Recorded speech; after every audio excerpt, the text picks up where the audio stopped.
children. Let's continue nationalism in India.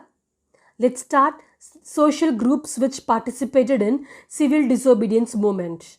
Rich peasants, poor peasants, business classes, industrial workers. The first, rich peasants. Depression and the fall in the prices affected them badly, and they demanded reduction in land revenue. So even Swaraj meant reduction of taxes for them, for a rich peasants. Now move to the poor peasants. Depression affected them badly. They demanded reduction in rent. Swaraj meant reduction of rent for them. Now business classes. They demanded protection against the import of foreign goods. They wanted a rupee sterling exchange rate.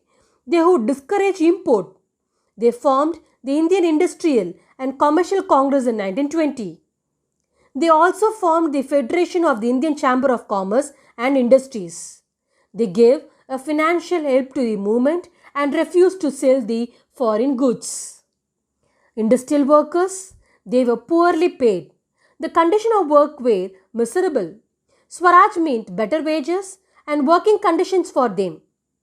So railway workers and dockyard workers conducted strike. Workers in the mines wore Gandhi caps and took part in rallies. Now, let's see rich peasants in civil disobedience movement. Yes, so in the countryside, rich peasants communities like the Patidas of Gujarat and Jats of Uttar Pradesh were active in the civil disobedient movement. Being the producers of the commercial crop, they were severely affected by the economic depression. So, as a cash income disappeared, they found it impossible to pay the revenue. The refusal of the government to reduce the revenue demand led to widespread resentment. The rich peasants became enthusiastic supporters of the civil disobedience movement. For them, the fight for Swaraj was a struggle against high revenues. Now, poor peasants in the civil disobedience movement. The poor peasants were not just interested in the lowering of the revenue, and many of the peasants were small tenants cultivating land, and they had rented from landlords. As the depression continued, a cash income did not remain stable. So the small farmer, the tenants found it difficult to pay the rent. They wanted the unpaid rent to the landlords to be remitted. Apprehensive of rising issues that might upset the rich peasants and landlords, the Congress was unwilling to support no rent campaigns in most of the places. Businessmen in the civil disobedience movement. During the First World War, Indian merchants and the industrialists had made huge profit and became more powerful. Keen on expanding the business, they now reacted against the colonial policies. They restricted business activities. They wanted protection against the import of foreign goods and a rupee sterling foreign exchange ratio that would discourage the imports. The industrialists attacked colonial control over the Indian economy and they supported the civil disobedience movement.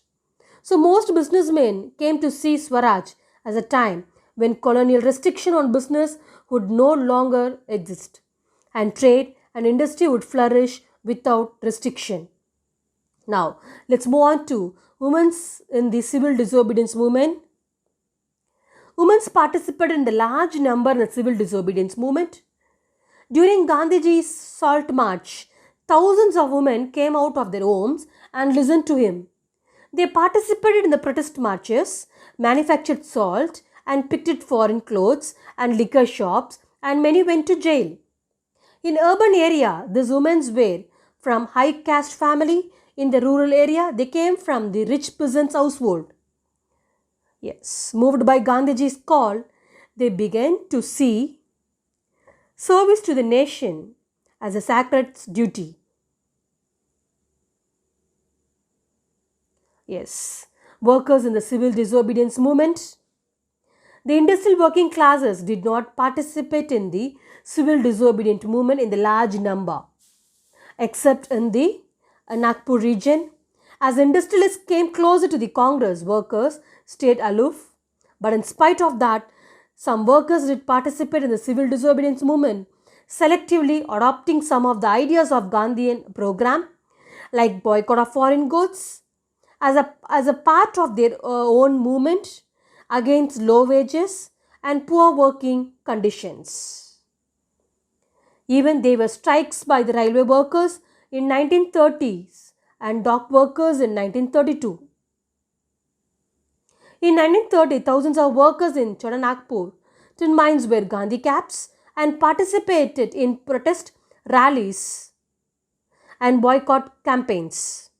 But the Congress was reluctant to include workers' demand as part of their program of struggle, so it felt that this would alienate the industrialists and divide the anti-imperial forces.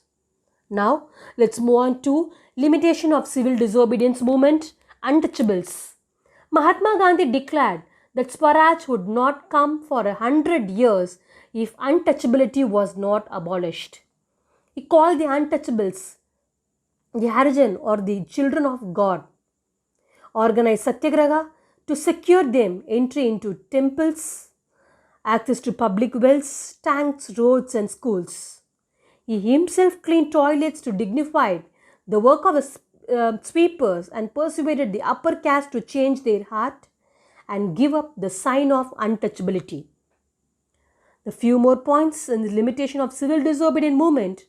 Dalits did not participate in the civil disobedience movement because they were not moved by the abstract concept of Swaraj. Even many Muslims did not participate in it. They thought that the Congress was moving close to Hindu Mahasabha. The communal riots occurred in many places and even industrial workers participated minimum. Gandhiji declared the Swaraj will not come for 100 years if untouchability was not eliminated. Let's move on to the Pune Pact of 1932. Dr. B.R. Ambedkar, who organized the Dalits into the depressed classes association in 1930, clashed with Mahatma Gandhi at the second round table conference by demanding separate electorates for Dalits. When the British government accepted Ambedkar's demand, Gandhiji began a fast into death. He believed that separate electorates for Dalits would slow down the process of integration into society. Ambedkar ultimately accepted Gandhiji's position and result was the Pune Pact of September 1932. So it gave the depressed classes reserved seats in the provincial and central legislative council, but they were to be voted in by the general electorate. So far, we have discussed about how participants saw the movements and different participants like rich peasants, the poor, women's participants and the workers, those who have participated, and what are the limits of civil disobedience movements. And then we have discussed about the Pune Pact of 1932. Thank you, students.